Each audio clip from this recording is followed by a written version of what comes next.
stand that I put out last weekend, but I had the boys with me, and unfortunately they were exhausted and I was hot and everyone was complaining, so I left it as is, and I'll come back out. I figured this today and fix it. So we're at about a mile and a half. I am riding my QuietKat electric fat tire bike, and it makes for a hell of a trip out there. It's a lot easier than walking like I had to with everything else I had to take out.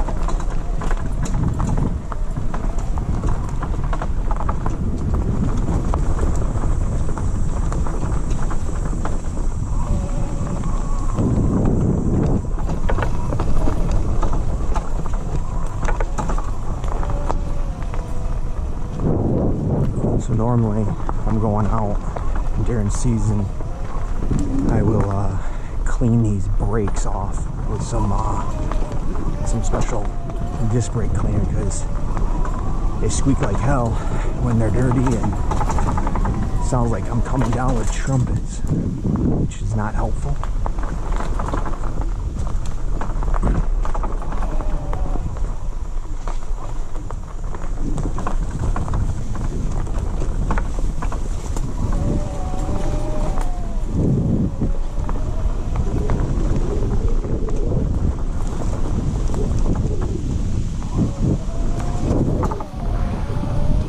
This bike is just way better than coming out with a four-wheeler and leaving the gasoline smell and loud engine. I have a flashlight that I keep on the front, and I'll wear a headlamp, and then I just cruise through, and I can make it through small spots because of the nature of the bike.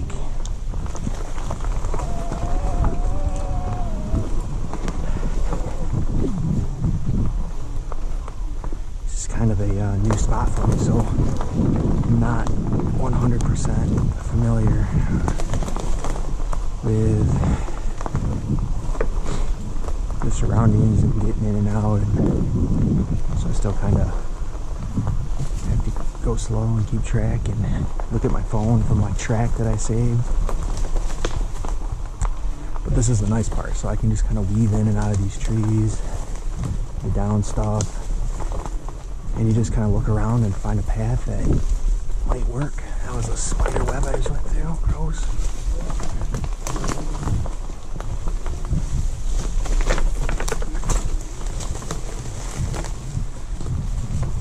So this is obviously a run that I'm following. This is kind of what brought me out here. I'm at this little ridge line, and originally I was trying to find a spot where during gun season, after the leaves had fallen, maybe late bow season, the deer would still have cover. So there's a ton of oak trees out here,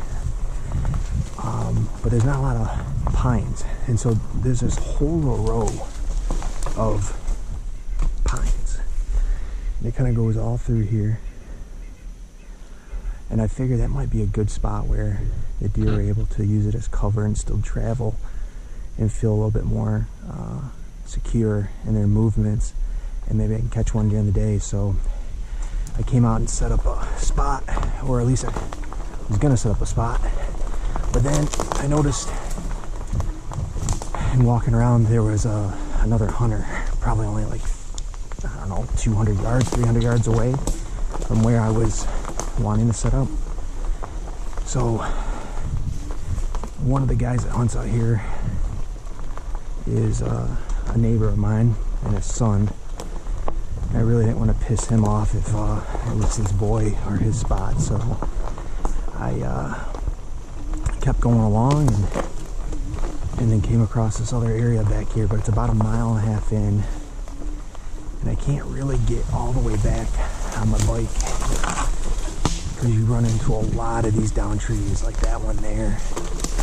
And I have a trailer that I put behind to get deer in and out of the woods, and to pull my gear out and stuff. But it's, unfortunately, it's got two wheels. And so when you're coming along this uneven terrain, it has a tendency to want to tip. And makes for a difficult ride in, even with this bike. So they do sell a single tire bike made specifically for the QuietKat, and it's a badass trailer. But I just haven't pulled the trigger because it is way more expensive than the one I bought. I think it's like $250. And the one that I have is actually works. Ah, shit. Alright, so I'm off course. This trail here is not the trail I need to be on. So I need to be over there. This is a trail that runs from a state park. And it's not the one I want to be on. I'm on the wrong ridge line. Which, if you look at my map, you can tell. Oh, we gotta turn around.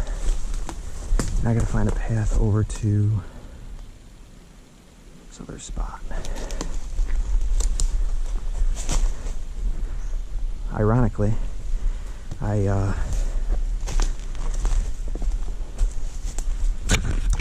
was coming out and just messing around and riding my bike and trying to find that trail that I just ran into. See the trumpets. And I can tell you, this path I just took was a hell of a lot easier.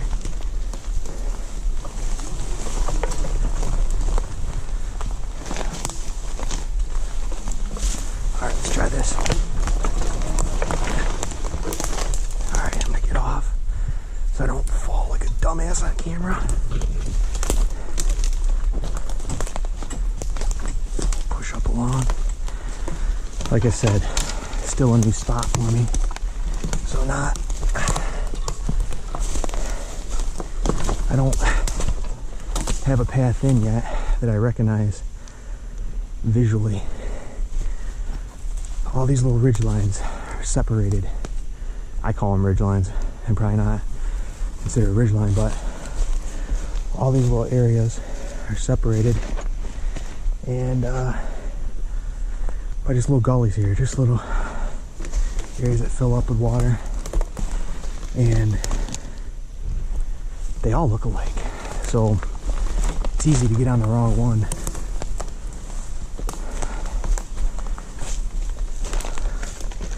But it looks like I'm on the right path now. We're into my mapping thing here. I use the Onyx, and it's a good little app. I wish I would have discovered it before I bought my Garmin. I bought one of those handheld units years ago, and then I came across this Onyx, and sorry guys, it sounds like I'm rubbing on something. I don't know what.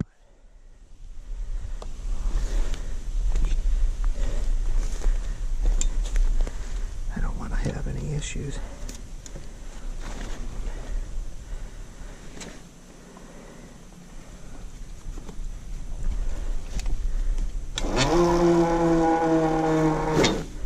Okay, something.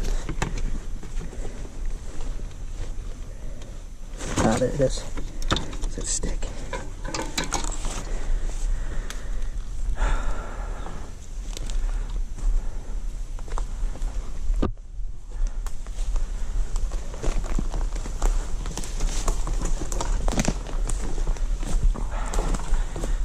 See what I mean by all these down trees? So like right now, I did have to get off the bike like I am, or maybe kind of zoom that way and come around. But coming back here, it's not the easiest. Hike in, or ride in, I guess I should say. And when I'm hunting, what I do is I will try to get close to where I gotta go, and then I'll just chain this bike to a tree.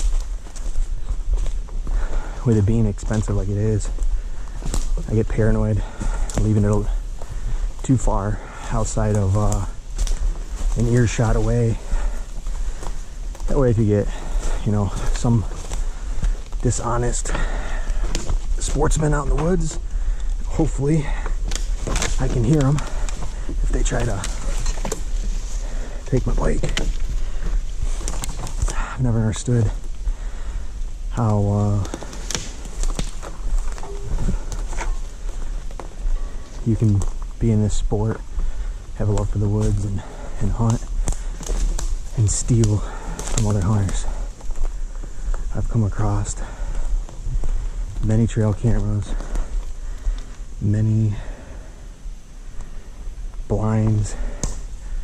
I even came across a nice climber scouting this summer closer to home, and it wasn't even chained up. It was just leaning against the base of a tree. So, but I left it alone, didn't touch it, because unfortunately I've had cameras stolen. Really, that's pretty much it, because I've really never left anything too easy to take out in the woods on state land, because that camera got stolen pretty early in my hunting career here, if you want to call it a career, but hunting experiences.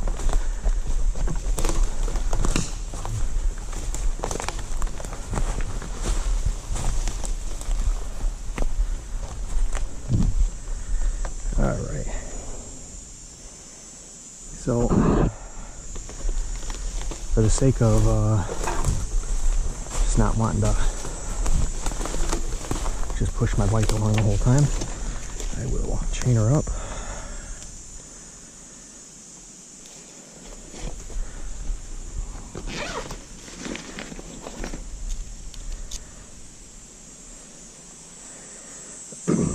I highly doubt anyone's out here right now. And again, I got extremely lucky how I acquired this bike, and I wouldn't get the deal I got then, so I want to keep it. I sure as hell don't want to give it away to somebody, so I'm gonna lock it up and then put this key somewhere safer.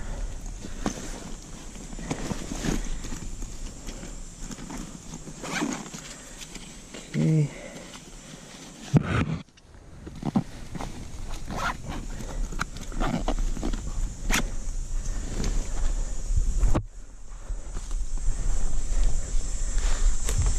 So I got a hell of a lot of water in my bag today, because coming out here last weekend, I had the kids, and I brought and my brother, and I brought us each a bottle of water. There's some QuietKat. And I think we were out of the water before we even got to the stand back here. It was a hot, muggy day. And it was not a fun experience to come out and be that thirsty. And then you got a 5-year-old and an 8-year-old who you want to make sure have water, so they got to have most of mine. And everyone was whining. And believe it or not, I've never did a hang-on stand before, so it probably took me 5 times as long as somebody who knows what they're doing. So I was a hot mess. All right. So imagine, if you will, there are like 3 little fingers of land. They kind of maybe only 80 yards across, maybe 50. Each finger is kind of separated by either very thick brush or thick brush, and then you got like a marsh, like a dried up lake. And I'm on one of those fingers. They all come to a point and then continue on to a bigger part of the woods. So I know there's a guy who said, again, that neighbor said he hunts near the point. So to be, even though it's state land, I try to be courteous of that. I don't want to mess up any hunting that he's had going on for years. So I stayed away from the points where they all can merge together. And I came out on here because I have another area kind of, so this is the third finger, let's say it's south, all right, the furthest south one. I'm hunting on the other side of the furthest point north, in part of the big woods along another ridge line. And I got some good sign over there, really nice scrapes, rub line, whole bit. But it's just a ladder stand. I got a double so I can take my boys out with me when I go. Usually take one at a time just for the sake of keeping noise and movement down, because individually they're both great, but together you would think I'm doing a Hunger Games fighting match between them. So, and I love the hunt and I love being with my boys. So they've been coming out with me since they were like 3, and they seem to enjoy it. I try to keep it enjoyable for them. They have their iPads and headphones, and that keeps them still. And when I see a deer, I kind of taught them, I'll give them a little tap, something got eaten there, and then they'll just look up and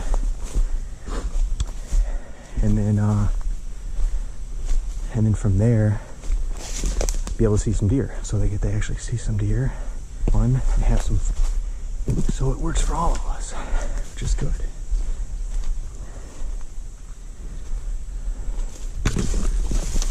So you can see all this gets chewed up really well.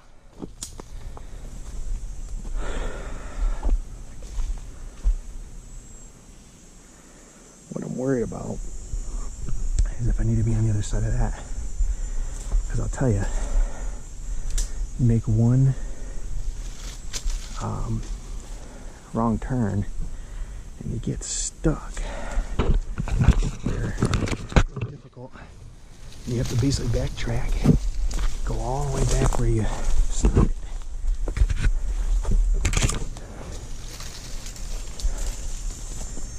I think we'll make it through.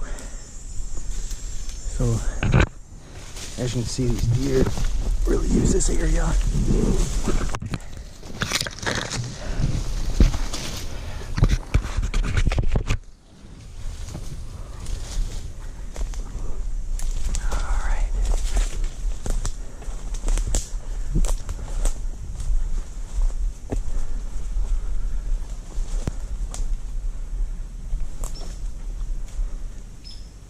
See, I'm supposed to be over there. Let's see if we can get that way. Otherwise, I might have to backtrack, depending on how thick this gets. But you can see some huge runs here, runs there.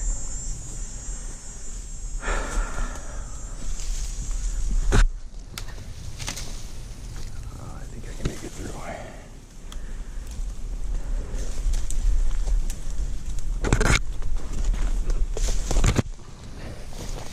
Now, I had to do this with my boys, with a cart, with 2 stands on it, all straps, everything.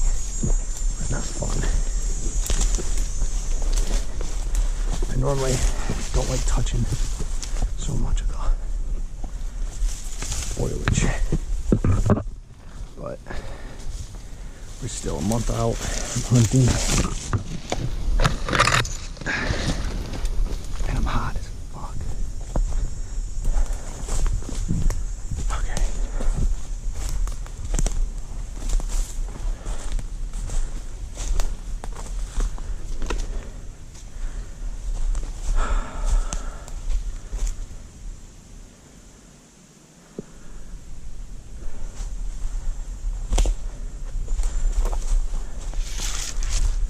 This is a really good run here, as you can see.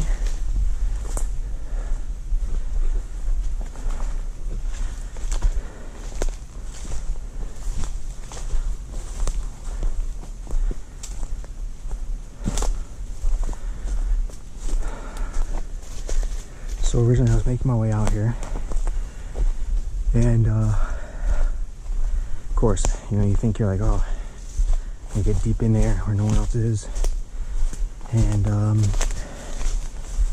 one's willing to go, if you will, and then get a deer.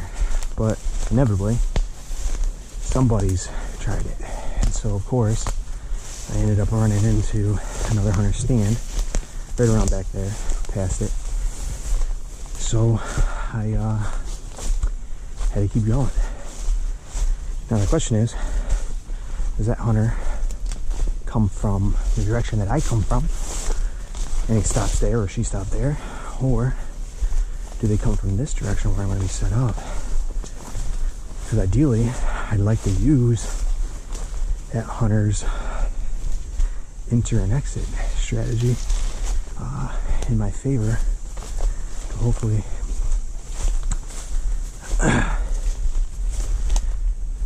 have them push a deer towards me,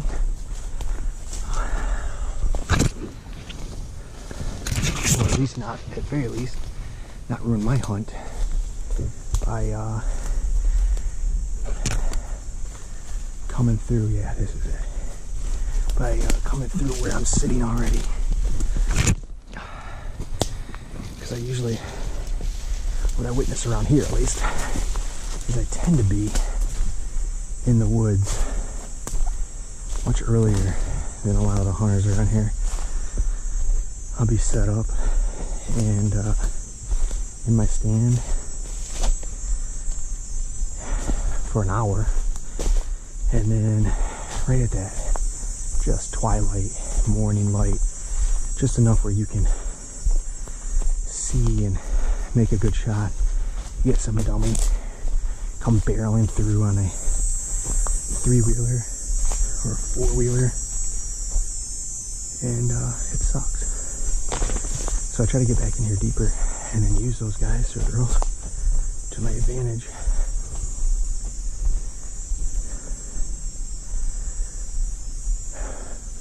It's really nice. Enter and exit strip point back there. Look at that further. So maybe we're getting close to where I'm set up.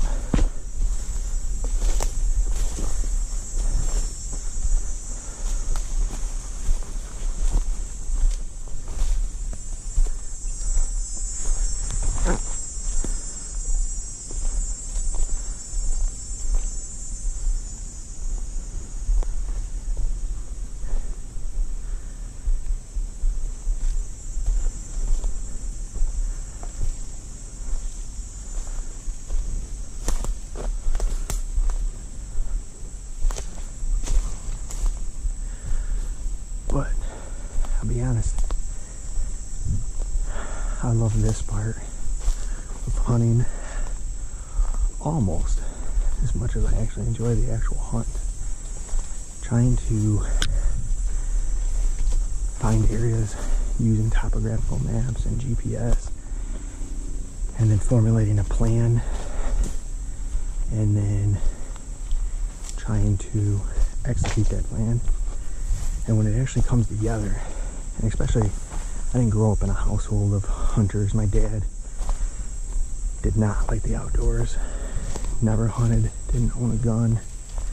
My grandfather did, but he lived some distance from me, and I only hunted maybe once a year. It's a nice old rub right there. So, I would hunt once a year, and for the most part it would be getting together with buddies, and you'd drink and play cards all night, and then go try to find a nice spot to curl up and sleep in the woods. And once I graduated college and started my own life, I started taking it serious and hunting on my own and doing the whole scouting and reading and learning, and and I fell in love with that part. So when that plan comes together, my God, is it exciting. Bigger than any, as big as any adrenaline rush I ever had in sports. So here's my tree, and like I said, I've never set one of these up before, so when I did it, I set these sticks in a way that I don't like the side of the tree that my stands on. So I gotta find a different way to put the sticks, because I'd like to have my seat area kind of facing off towards here, so I have a straightforward shot. I can still shoot left from here, but I don't have to turn around to shoot over there, is my hope. So I'm gonna figure this out, and then I have my ladder stand, or not, I'm sorry, my climber. I stopped using the climber because I sweat putting my boots on in the morning, let alone climbing up a tree. So it gets to the point where I'm full of sweat before I'm even hunting, and so I really kind of haven't used it in years. So I figure if I'm going to use this stand and my son wants to come out with me, maybe what I can do is be up there and then have this one fixed in place, and then have that one I can just set it up like slightly above me or to the right or left of me, and he can sit up there with me with a harness. I got this rope for that reason as well, so that he can be locked in from the second his boots leave the ground. But that's the plan, so I'm gonna get to work. I'm a hot, sweaty mess. I got the ladder moved, I got my stand up for a better shot placement. I gotta tie some of those straps to the tree better. I'll do that as I'm climbing up, because I don't feel like going up there without a harness, and I don't feel like putting a harness back on. I wanted to put the climber up there so that if my son came, he could come with me and I would just set him on it, but I couldn't get it to be secure enough where I felt that it wouldn't slide or shift and scare him, and it definitely wouldn't have fallen out of the tree, but it was enough to make me not want to do it for safety reasons. Nice scrape right here. There's rubs up and down this. There is a marsh back here, tall grass. I'm assuming they're going to be bedding in there at times. And yeah, so we'll see what happens. But now I got to hike out of here and get my bike and make my way back. I'm hot.